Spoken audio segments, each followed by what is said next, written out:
Okay, let's talk about deed transfers.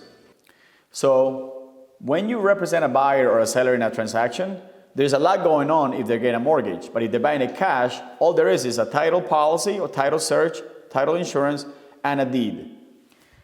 Pretty much the deed is the legal document how you transfer ownership. Now, in the deed transfer, there is different ways that you can transfer the deed in terms of ownership. If it's a single person, it's easy, fee simple. But remember, you have tenants in common and tenants in common and tenants in common by the entirety.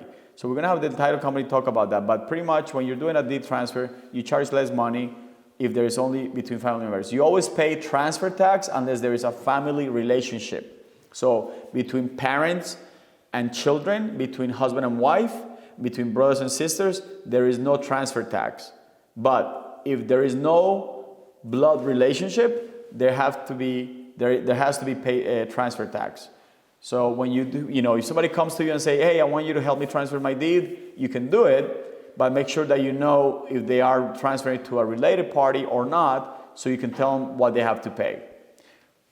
Sometimes they don't need title insurance if it's just between family members, but remember, if this person bought the property with title insurance, paid the loan off, and then transferred it to their son, and they don't get title insurance, the chain of title is broken. So now, once the property is under the son's name and something comes up from years ago, the title policy is not going to protect the son because they broke the chain of title. So you got to make sure that you let them know about that, okay? Remember the term chain of title? Now you know how a chain of title is broken. Also, you can transfer the deed for $1. It's okay. But the transfer taxes, if they're not related, have to be on the assessed value.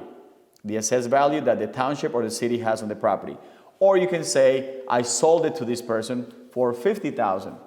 Whether the house is worth $1 million or not, but now they got to pay transfer taxes, if they're not related, on the $50,000. Okay?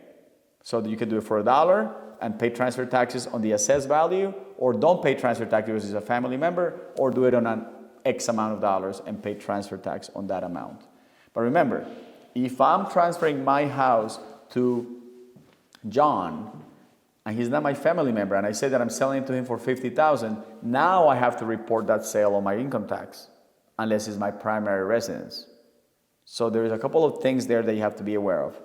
Okay? Questions?